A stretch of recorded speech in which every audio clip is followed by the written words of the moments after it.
Hey guys, how's it going? My name is Ollie and welcome back to another video on the Amber Army YouTube channel. As you can see, it's a little bit different, from the Ollie's match previews and stuff like that, trying to diversify the content a bit.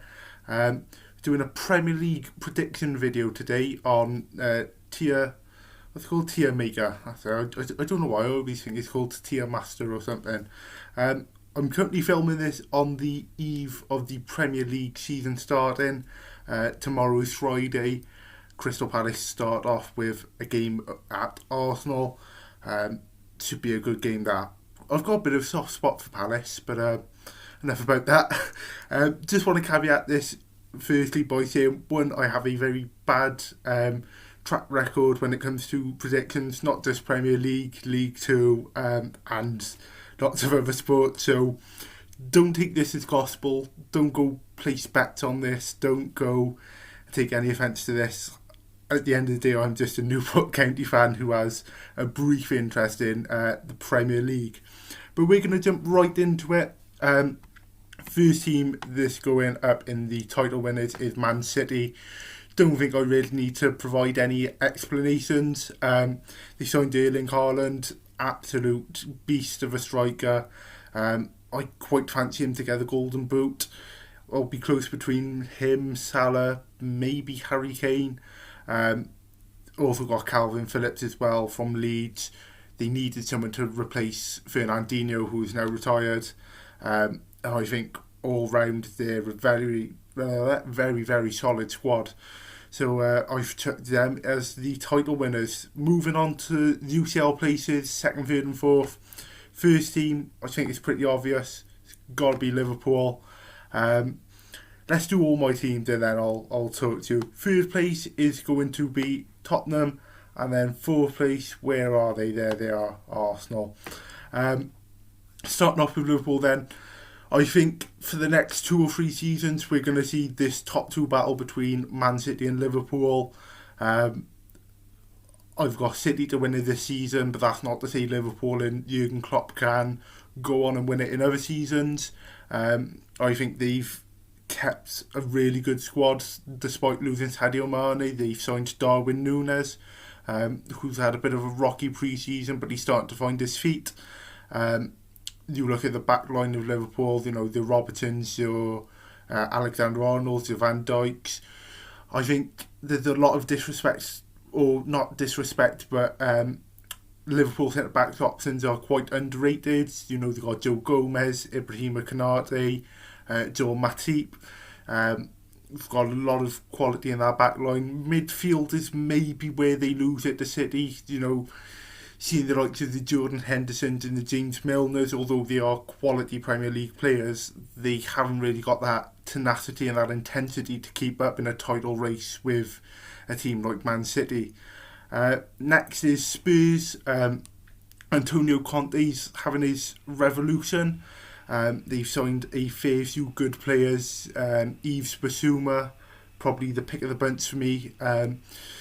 Played amazingly well at Brighton, could really dictate the play, and I expect him to do that. Richarlison from Everton as well, and they've kept Heung-min Son, Harry Kane. Hugo Lloris is brilliant. They've got some great options in defence. I'm obviously going to say Ben Davies because I'm Welsh, but I think Spurs are a really interesting side. They definitely won the what. And I do fancy this Spurs side, along with Conte, to break that that duck they have with the trophy. They obviously get mocked for never winning a trophy. I think this will be the year for them to break that, expecting a FA Cup or a Carabao Cup. But very positive signs if you're a Tottenham fan. And then rounding out my UCL is Arsenal. It's right in the screen in front of me. Arsenal, they've got a very youthful squad. I know they struggled in bits last season. They only missed out on the top 4 by 1 point. And the quality is starting to grow. They've obviously signed Gabriel Jesus from Man City. He's going to be a very good striker. He's going to be quite high up there in the scoring charts. They've got the likes of Saka, Emile Smith-Rowe, Martin Ødegaard, who's just been appointed captain, Aaron Ramsdale at the back. They've got a lot of squad depth, and I really fancy them to get back to the heights of UCL football. So that is my top 4. Going on to 5th and 6th, the Europa League places. I'm going with Manchester United in 5th and Chelsea in 6th. The typical big 6. Manchester United, obviously the big story is going to be Erik ten Hag and the players he's brought in. Off the top of my head, they've signed Malacia, who I believe is a young Dutch fullback, and Lisandro Martinez, who everyone likes to make the joke that he is 5'9", but he works very well in a Ten Hag system. There's a reason Ten Hag has brought him into the system, into the club. Whether he plays alongside a Harry Maguire, a Raphael Varane, or a Victor Lindelof, still yet to be seen. I also think this Cristiano Ronaldo situation is a bit interesting. It feels like he wants to leave, but there's not many clubs saying we'll take you on. It's a bit of an interesting one. Do I put him in 5th? Oh, it's controversially.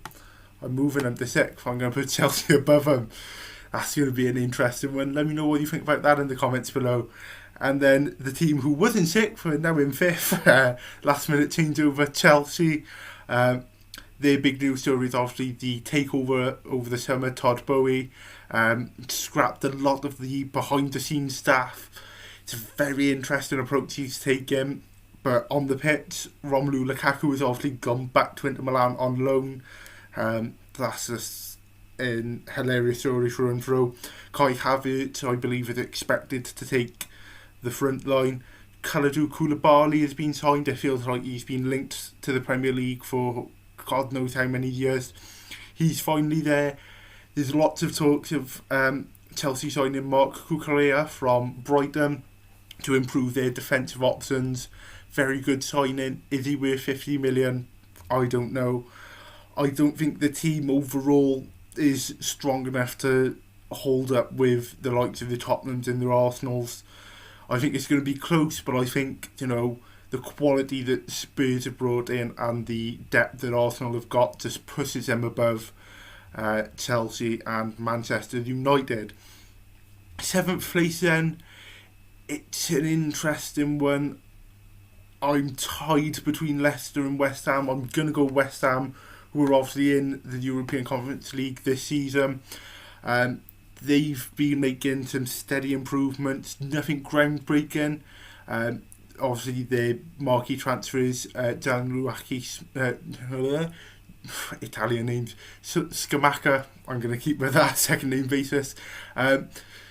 Tall Italian striker just coming from Sassuolo. I could do that one pretty easily. Looking very confident. West Ham are always a solid side. I think they're going to be able to relax a bit with the European Conference League. They're going to be able to dedicate more time to the Premier League and putting in a stronger finish. So that's kind of my top 10. That's my European places. Moving on to the high mid-table, their 8th to 13th. I think I'm going to have Leicester just narrowly missing out on the Conference League. Going to follow them up with Villa, Wolves in, that'd be 10th.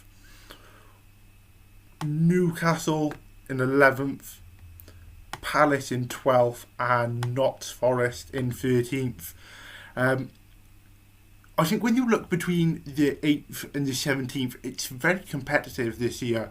Even into the relegation spots, there's a number of these teams who are in the mid-table spots, which could get drawn down into a relegation battle. Leicester, I think they're starting to drop off a bit. Vardy's not firing full cylinders anymore. Maddison looks to be off to Newcastle. Kasper Schmeichel has just left for Nice in France. They're a bit drained, after so many years of being so close to the European football and making it but not holding up well in the league. They're starting to drain, they're starting to drop off, and I can see them go comfortably into a mid-table, but just on the fringes of European football. Villa have made a lot of encouraging signings. Steven Gerrard has lost his coach, so how he's going to continue on is yet to be seen. I think Phil Coutinho, though, brilliant signing. The signings they've made escape me, but they have made some very good signings, and I expect them to strengthen the year on year. Wolves doing well, always feel like they're around the European places. I think they're going to drop off a bit. It's just not really got the quality. They've not kept up recruitment-wise with the teams who do push for European football, like the West Ham. Newcastle slowly building up, very much like a Villa. They look to be signing Maddison. They look to be signing Timo Werner from Chelsea, which is a bit of an interesting pick. I think a lot of the players they're signing are good because they're around the levels of your West Hams and the Leicesters. Newcastle shouldn't be expected to be finishing in the top four or winning the Premier League. They need to build up slowly. They need to bring a few players in who are going to cement their Premier League quality and then build from that platform. Crystal Palace, side I've got a soft spot for, but they have been making a lot of very encouraging transfers. A lot of younger players as well. The one that comes to mind for me is Chris Edwards from the Bundesliga. He looks quite good, as well as who's that lad they've just signed from Derby? They've signed a lad from Derby. He's looked very good in pre-season, and they've kept Wilfred Zaha as well. So always a new story around Palace, whether Zaha stays or goes. There was a period where he was off to Roma, but for the foreseeable future he will be playing for Patrick Vieira. And then Nottingham Forest, who are signing pretty much every Welsh player available at the moment. They've already got Brennan Johnson, they've signed Wayne Hennessy, they've got a very good core, they've built well. Obviously their big signing everyone's going to talk about is Jesse Lingard. He was very good at West Ham. He's shown glimpses of that quality at Manchester United. If he can come into a Nottingham Forest side and kind of replicate that good form, then I expect Forest to be up there. I don't think they'll be down in a relegation fight. Then 14th to 17th, I am going Brighton. I'm going to go Fulham, if I can get them in the box. And I'm going to go, which two other teams? I'm going to go Leeds in... No, I'm going to go Everton in 16th and Leeds in 17th. Brighton, they look quite good. They signed a striker, Dennis Undav, from the Belgian Premier League. Brighton historically having that high XG. If they can make things click, they could be much higher than 14th. Still yet to see. There's always a bit of a troubleshooting period where you get a non-Premier League striker in. Might take a few weeks for him to click, but who knows. Fulham, I think they'll stay up as well. Alexander Mitrovic looks to be the real deal, breaking the scoring record in the Championship. I expect them to do well. They've obviously signed Bernd Leno as well from Arsenal, so they've solidified where they need to. Everton feel like they're going to have another ropey season, losing Richarlison, not really replacing him. They have brought in Dwight McNeil from relegated Burnley. Don't think that's going to be enough quality to keep them, to put them up into a higher mid-table spot, but will keep them out of the relegation battle. Leeds just hovering outside the relegation zone.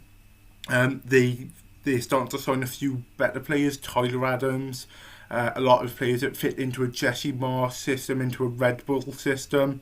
Again, that thing of will they click, will they cohere, is the crux of the team from last season strong enough to keep them up just about.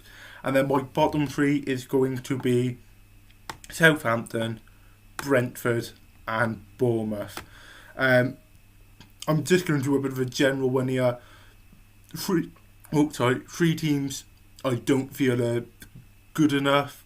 Southampton have been slipping for quite a while. Brentford, I feel like they're going to start to have that bit of a rot to break through, not really recruiting the best players, and I don't think Bournemouth have done enough to justify them being in a lower mid-table spot. But I think on the whole that's a pretty decent prediction. As I said, don't take this to heart. I'm not a out and out Premier League researcher. I'm just a Newport County fan looking in from the outside.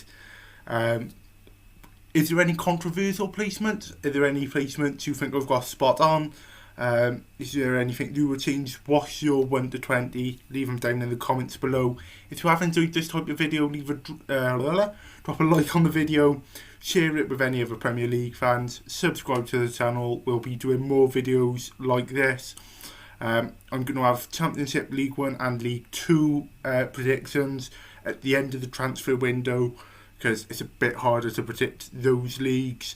And if you'd like to see a separate video where I go over Golden Boot winners, FA Cup, Carabao Cup, Papa John's Trophy, Champions League, Europa League Conference winners, if you want a separate video for that, leave a like and let me know in the comments below.